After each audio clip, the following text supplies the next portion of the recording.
Levi's has been out of the Super Bowl for over 20 years. But this year, they made the decision to debut a new campaign.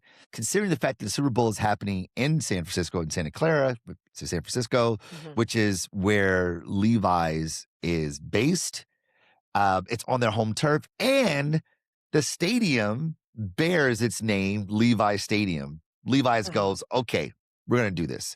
And they sort of come out of their Super Bowl hibernation and they launch a new spot called Backstories. The spot is a film that shows Levi's in action, features a lot of celebrities, past and present, that you know, Mhm. yet they don't explicitly show who those celebrities are. Instead, what you see is their backside. And of course, there are lots of butts. And on Yeah. the butt is the distinctive brand asset that is the Mhm. red tab, unique to Levi's. And for me, I was very impressed by the spot for a few reasons. One, when you see Super Bowl ads today, it's almost obligatory that you have to have a celebrity in it. And oftentimes the brand is actually fighting for for dominance in the spot, right? So that it doesn't become the Matthew McConaughey spot or the so and so spot, but it's the brand that featured this thing. And it's always this sort of dance. And usually the bigger the celebrity is, the more overshadowed the brand becomes. But here, Levi's brilliantly leveraged celebrity, but ensured that the brand was front and center, quite Really? literally. The other part to it, and you'll appreciate this having the tech background that you do, I got real Apple iTunes plus iPod silhouette, dancing Mhm. silhouette vibes. And I was like, this reminded me so much of that, Mhm. where the people, even like Apple did those spots with U2 and Coldplay and Eminem and Wynton Marsalis. We knew the celebrity. We knew the song, we knew the celebrity, but this was an Apple spot. Like Apple was the hero here. And the same thing with Levi's, right? Like I wouldn't say I knew the butts. I weren't like, oh, I know. Yeah, I know the reference, the pop culture Yes, reference, right? exactly, the context. Bruce Springsteen, Yeah. George Michael, the Faith Yeah. video, obviously Woody from Toy Woody. Story, Yeah. even Questlove, like, it's like, I know that silhouette, Mhm. and then, of course, Doechii reveals herself at the end, Mhm. but, like, you're like, I know this context, I know what they're pointing to, I know the cultural reference, but none of this would be possible without Levi's. And if we Mhm. consider the Levi's brand, what they stand for, the CMO Kenny Mitchell says it this way that Levi's exists to outfit originals Mhm. who are making progress every day. This brand is about progress, and they're outfitting the originals, the people who push the status quo, who challenge the orthodoxy. They outfit them to keep things pushing forward. And when you look at the inventory of celebrities who were in that spot, and there were quite a few, Mhm. SGA from Oklahoma City Thunder, who was the MVP of 2025 NBA championships.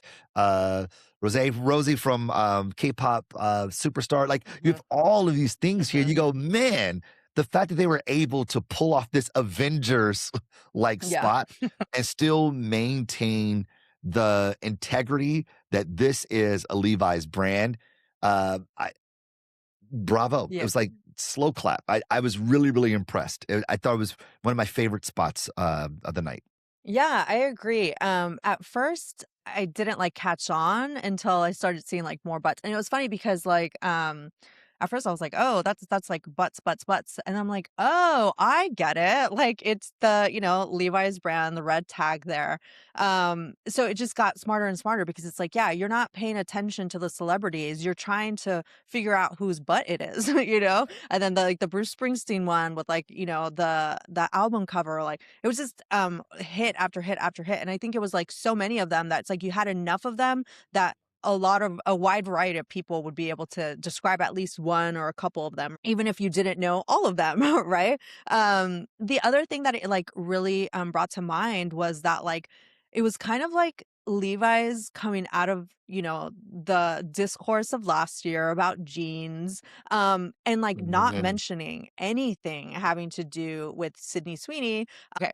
I don't want this to sound vulgar, but I kind of saw it as in like, you had Sydney Sweeney and that was like all boobs, and then you have Levi's focusing on the ass, right? And so it's like you have the boobs people and the ass people, and Levi's was like, shouting it out for like the ass people, right? And so it was just like really funny because it was like one of those things that it's like there was like layers upon layers for me that it's like if you think about all these things, it's like, oh yes, they're like ragging on like the Sydney Sweeney spot about like it being about great jeans. And it's like, no, you have the OGs here, the original jeans that like everybody falls back to, right? Like this is the jean that people like wear. And I really like the cultural context that you put in about them, wanting to outfit originals, because that's what I think about. Like, Levi's were made like in California for like the gold rush, the people that were out here like trying to like do new things, right? And so you have that added layer of it's in San Francisco, it's the gold rush, and like here we are showing you that we are that girl. We've been here, right? Historically.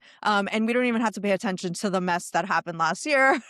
It's just about us and like, the defaults of like the celebrities that wear us just on their own. We don't even have to like, and get them to like, create, Sydney Sweeney jeans or whatever. Though of course they did do the collaboration with Beyonce. I don't know if it was last year or the year before, right? That is one person I was missing from this video, from this commercial, but I figured she probably you know, wanted either to be like herself or to get paid a little bit too much more. And like this is a collective thing. We don't want it to be like one person outshining, the rest. I mean, I think we would have recognized Beyonce's butt. We've seen a lot of Yeah, it. exactly, right. I mean, I But maybe love that was that kind there's, of it, like where we're all looking for it, right?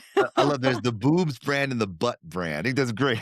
Yeah, I mean, that's kind of like what I was saying. I think it was spot on. And I really wanted to put this in the context of the Coinbase ad, which I thought was like a huge failure because it featured, it was another like pop culture reference, right? Where it's like, oh, you have like the karaoke going. But I really felt like that was like a rug pull. I saw a couple like videos of like people showing like, oh, this is like the reaction to the Coinbase ad.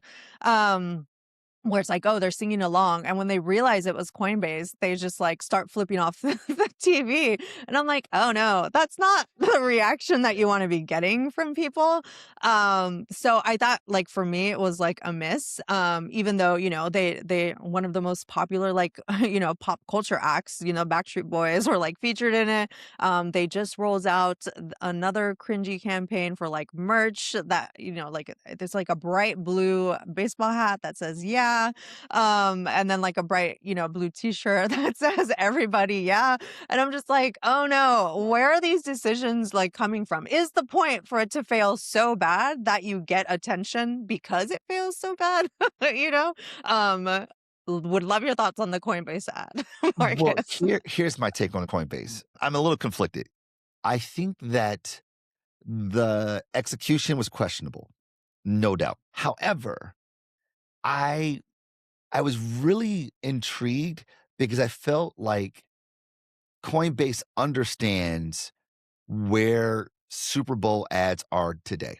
Mhm, We are in a world of Super Bowl ad creation where the expectations are so unbelievably high mhm, that it's almost impossible to satiate the demand. It's because the media landscape is so challenged, it's so fragmented, so saturated on the other 364 days of the year that like marketers have to be like creating Super Bowl ads on a regular Tuesday just to break mhm. through, just get people talking about a thing, just to get on people's cultural zeitgeist. Mhm. People watch Super Bowl ads go, this could be ran on a Monday night football. Why are you Yeah. running it now? And it's like, fam, do you know how hard it is to impress new people? No, I don't think they do, actually. Yeah, it's terribly That's, like, difficult. inside baseball.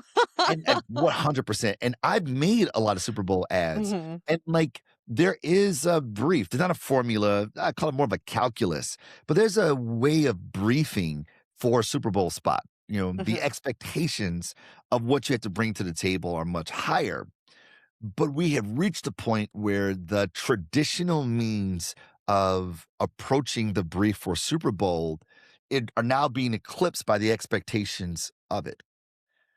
Coinbase, in my opinion, said to themselves, let's break the brief. And them breaking the brief got them breakthrough. Mhm. And I'm like, that's the it. Now, look, execution questionable, but they nailed the execution 2 years ago. I don't know if you remember I 2 years ago remember at that ad too, the ping the pong bouncing thing. cutie QR code, felt very nostalgic. They ran a 60-second spot, which cost like what, $12 million with like not great aesthetic, but spot on because it was designed for the social spaces where people were engaging the Super Bowl. Who watched Super Bowl by themselves? Nobody, unless you're a loser, right? Everybody typically watches it with someone else. So you're watching it with people. You see this thing and you're like, y'all see this? Someone pulls out their phone to capture the QR code, then everyone does it, right? You get Mhm. this social contagion that happens. And because of that, Coinbase app went from 146 in the Apple App Store to number 2 in like 18 hours. 2 years ago, crushed. Broke the brief and got great results. They tried to do that again this time. They got breakthrough. Awesome. They got people singing karaoke. Awesome. Didn't stick the landing. Mhm. So this to me is the prototype. Now, again, just like all prototypes, it's only an MVP. It's like, Yeah. it's not great yet, but what they have demonstrated is that if you want breakthrough, if you really want to break the schema in a meaningful way, then we have to break the brief when it comes to Super Bowl ads. If not, you're going to get sort of what the overall consensus was for the Super Bowl advertising in general. It was like, it was okay. Now, for Yeah, me, yeah. there were some really good ads. There were some really good ads. In my opinion, they failed to meet the expectation because the expectations outside the Super Bowl are already so high. Yeah, yeah, yeah. I did see, I think it was like USA Today had like graded them. And there was like ABC, and then at the bottom was like Coinbase with an F. And I'm like, oh wow, okay. I feel like the last one there was a lot more of the discourse of like questioning whether they did good versus bad, but this time just seems to, be bad entirely. And I think the difference is that like 2 years ago, less people knew who they were, right? Like, so it's like you're coming at it from like, people need to learn about us, brand awareness, and that's very hard to like to calculate. So it's like going from I think you said 143 or 147 to number Yeah, 2. Like that's a huge jump, like you can tell. This time around, people know a lot more about Coinbase. People know more about crypto.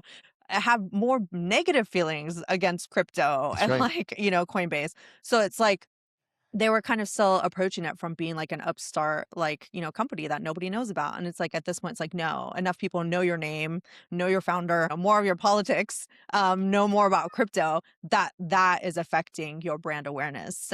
So something for them to kind of like reflect on for if they want to do it again in 2 years. 100%. And like 2 years ago was sort of like the crypto bowl.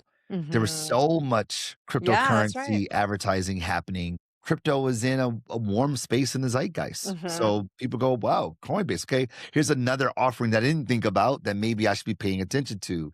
Now, crypto today is like what NFTs were 2 years ago. You go, NFT, fam, come on, son. Hold on Yeah. to that. Hold that. I'm straight. And that's sort of how crypto feels today.